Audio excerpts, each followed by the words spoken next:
Hola a todos, soy yo editando un nuevo video para ustedes. Disfruten mirándolo y espero que aprendan una lección importante de esta historia.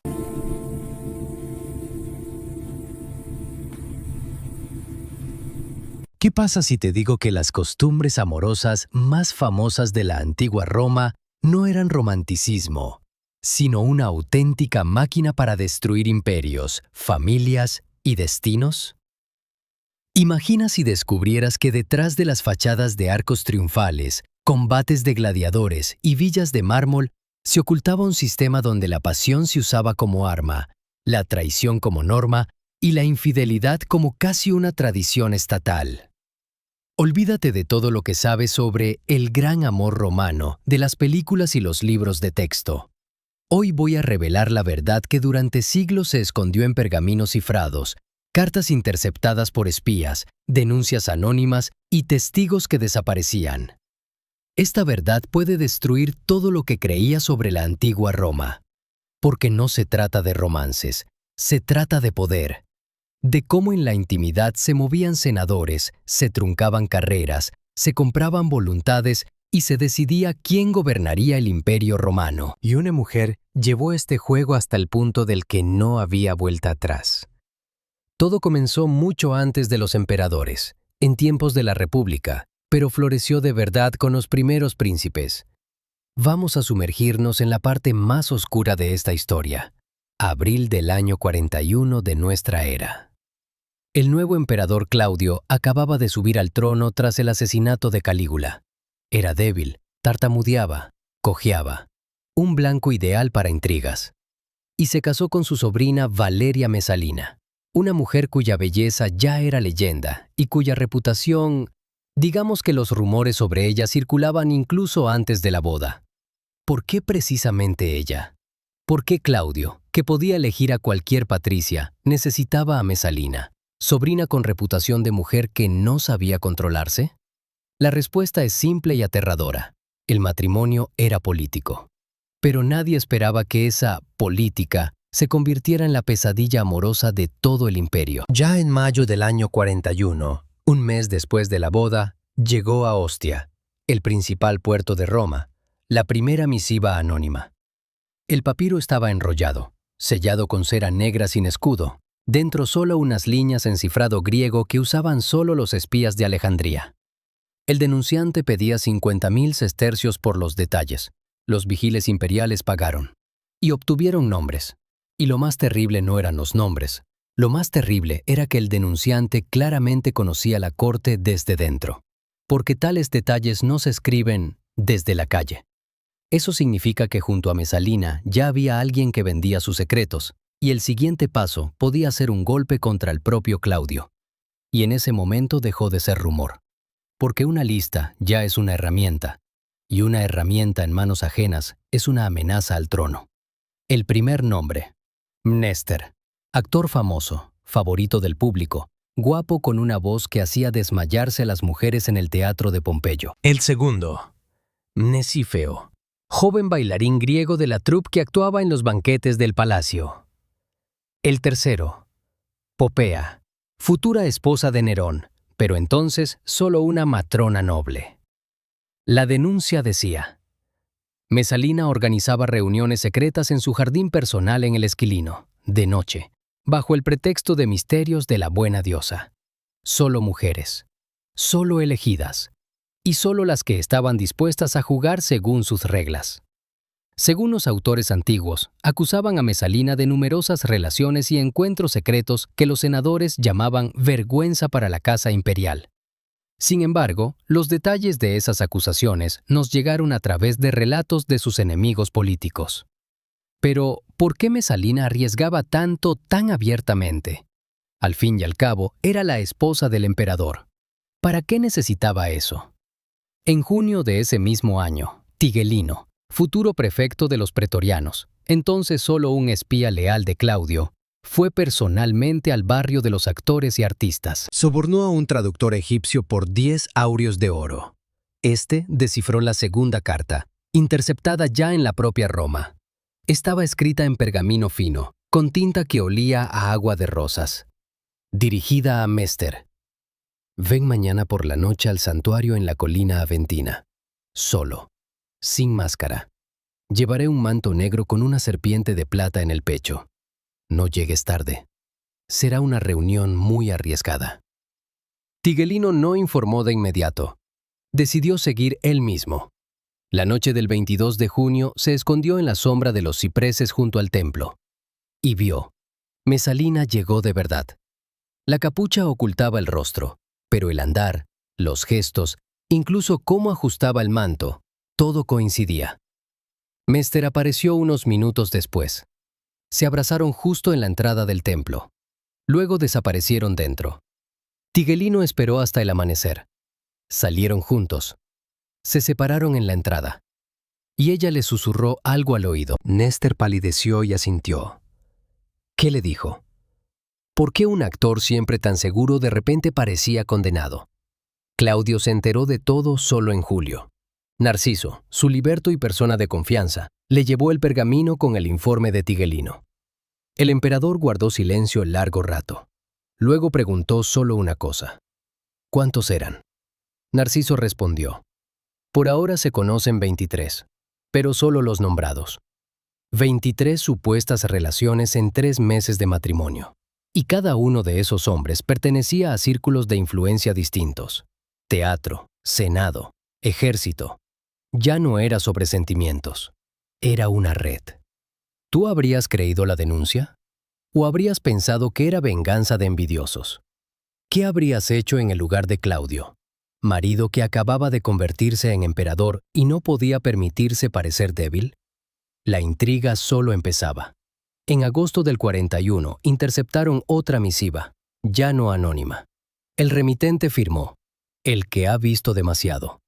Fecha, 5 de septiembre. Y postdata.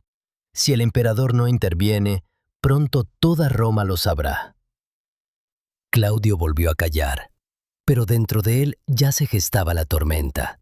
Porque ahora no era cuestión de celos, era cuestión de quién controla al emperador, él mismo o quienes lo tienen agarrado por un escándalo. Y ahora imagina, ¿qué hará después? ¿Perdonar? ¿Castigar? ¿O decidir que la verdad es demasiado peligrosa para el imperio? ¿Qué pasa si la verdad sobre Mesalina resulta aún más terrible que las primeras denuncias? Imagina, mientras Claudio estaba sentado en su despacho releyendo los informes de los espías, Mesalina ya preparaba un nuevo movimiento, uno que podía salvarla o destruir definitivamente el imperio. Julio del año 41. El calor en Roma era insoportable. Incluso de noche el aire temblaba sobre las piedras. En ese momento, Tigelino recibió una misión que le heló la sangre. Seguir personalmente la próxima reunión en el jardín al otro lado del Tíber. El 5 de septiembre se acercaba. Y si los rumores llegaban al Senado antes de que Claudio tomara una decisión, su reinado podía acabar tan rápido como empezó. En historias así, el tiempo juega en contra, porque en Roma un rumor no es una charla, es una votación que empieza antes de entrar en la sala. Tigelino se disfrazó de simple marinero, túnica burda, barba pegada, olor a pescado y sal. Se mezcló con la multitud en el embarcadero y cruzó el río en la misma barca que unas mujeres sospechosas con mantos oscuros. La villa de la madre de Mesalina estaba en la colina, rodeada de cipreses y un muro alto. En la puerta un guardia, no de los pretorianos, sino un mercenario privado con acento oriental. Dejaron pasar a Tigelino. Dentro ardían antorchas, pero la luz era tenue, roja. En el aire flotaba un olor pesado a incienso, almizcle y vino. Según los autores antiguos, acusaban a Mesalina de reuniones nocturnas secretas que los senadores llamaban vergüenza para la casa imperial. Las fuentes hablaban de numerosas relaciones y provocaciones públicas, pero los detalles exactos no nos llegaron. La historia se transmitió a través de enemigos de la emperatriz, y por eso su escala sigue siendo tema de debate. Tigelino esperó hasta que el banquete alcanzó su clímax. La fiesta continuó hasta entrada la noche. Se escabulló por el mismo pasadizo secreto y corrió de vuelta a través del Tíber. Al amanecer, estaba ante Claudio en la sala pequeña del palacio. El emperador llevaba túnica de dormir, ojos rojos por el insomnio. Tigelino le tendió en silencio la tablilla. Claudio leyó. Su rostro se volvió blanco como el mármol. ¿Había docenas de nombres allí?, preguntó en voz baja. Sí, César. Y eso es solo lo que pude confirmar. Claudio se levantó. Por primera vez en todo su reinado no tartamudeó.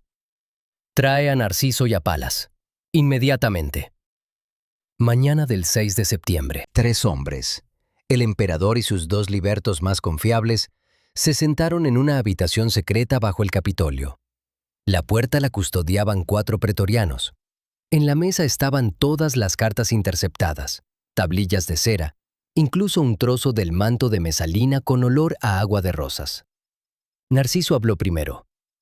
Si esto sale a la luz, rebelión. Las legiones no tolerarán que su emperador sea cornudo. El Senado ya murmura. Hay que actuar rápido. Palas añadió. Pero si se ejecuta abiertamente, el escándalo será peor. El pueblo ama los espectáculos, pero no ama que arrastren a la emperatriz al cadalso como a una criminal. Claudio guardó silencio largo rato. Luego dijo, quiero hablar con ella, a solas. ¿Tú te habrías atrevido? Después de todo lo que supo, después de listas de nombres, después de noches en que no volvía a casa, ¿te habrías sentado frente a ella y preguntado ¿por qué? ¿O simplemente habrías dado la orden a la guardia? Esa noche del 8 de septiembre llamaron a Mesalina al pequeño atrio del palacio. No era solo una charla entre marido y mujer. Era un encuentro entre 2 personas que entendían. Uno de ellos saldría de la habitación como perdedor. Ella llegó con estola blanca, sin adornos, pelo recogido en un nudo simple. Parecía saber lo que le esperaba. Claudio estaba sentado a la mesa, entre ellos 2 copas de vino, una llena, la otra vacía.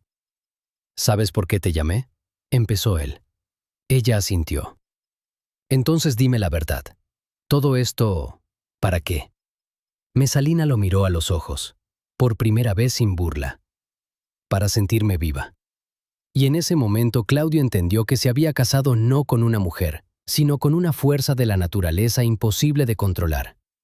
Te casaste conmigo porque soy sangre de los Julios. Me tenías como trofeo. Y yo quería ser mujer. No estatua. No sobrina. Mujer deseada. Temida. Recordada. Claudio apretó los puños.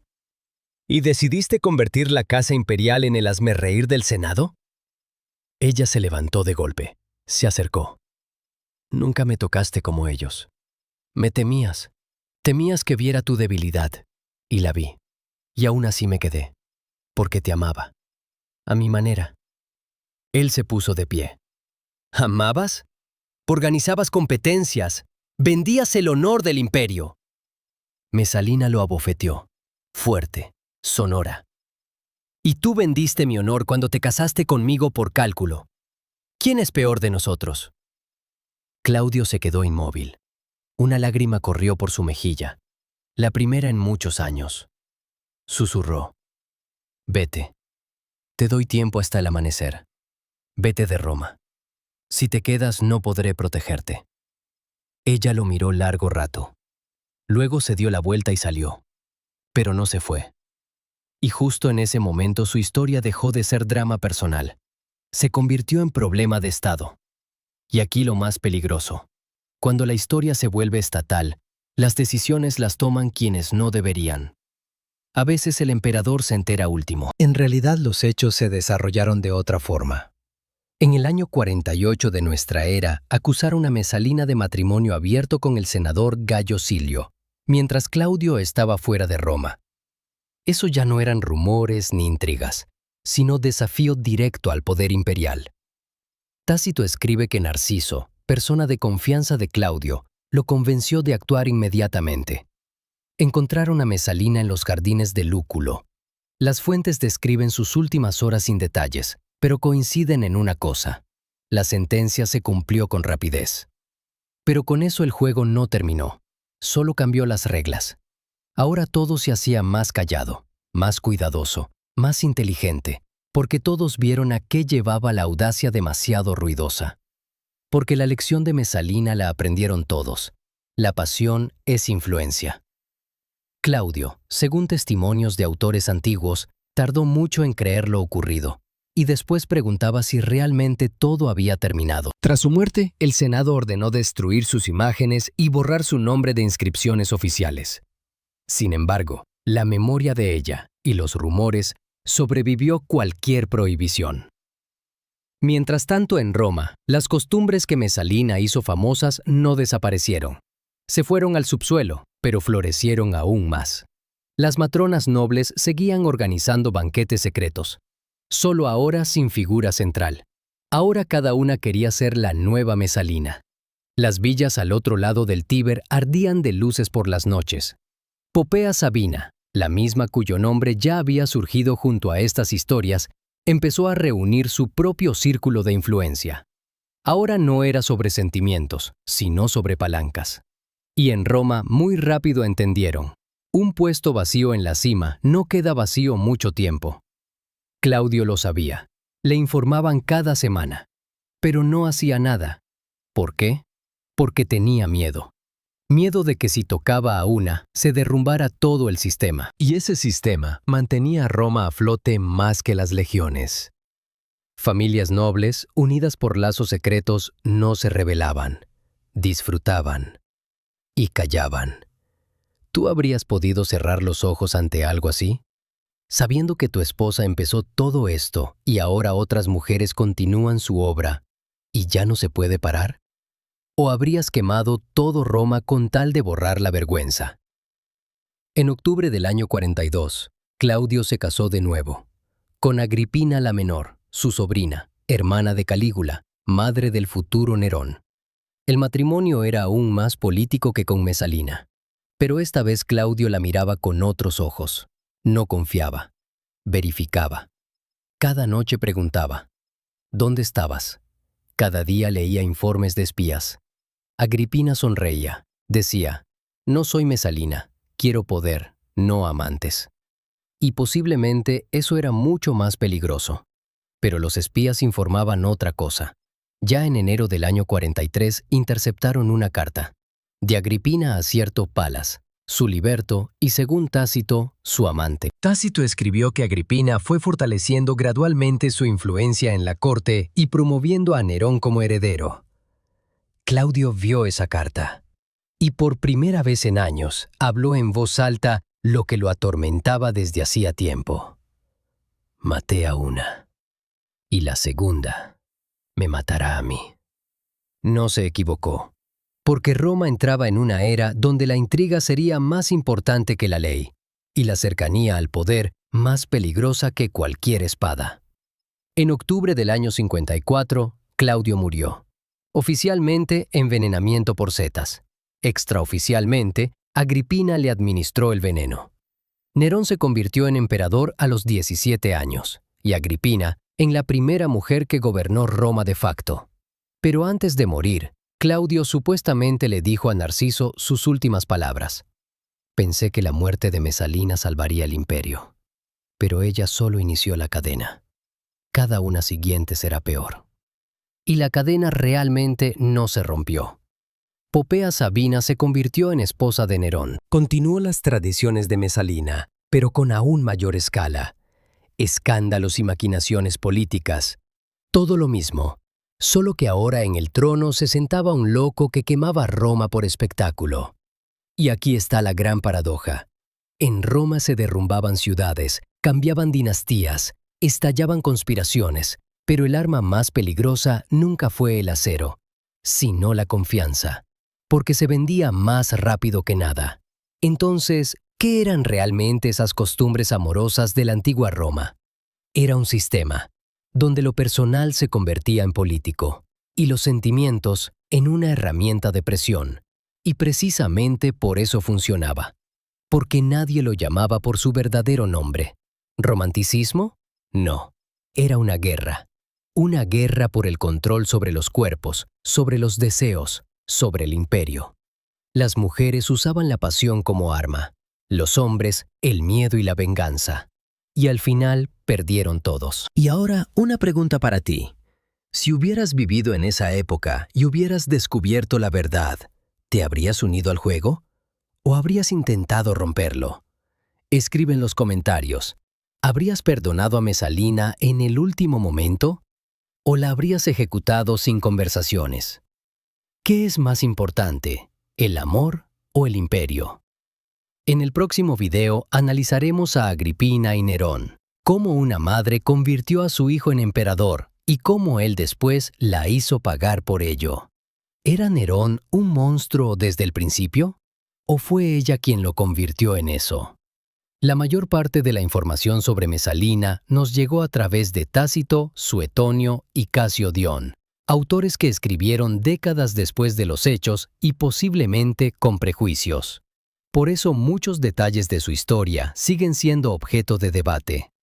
La lección principal de esta historia es cruel y eterna.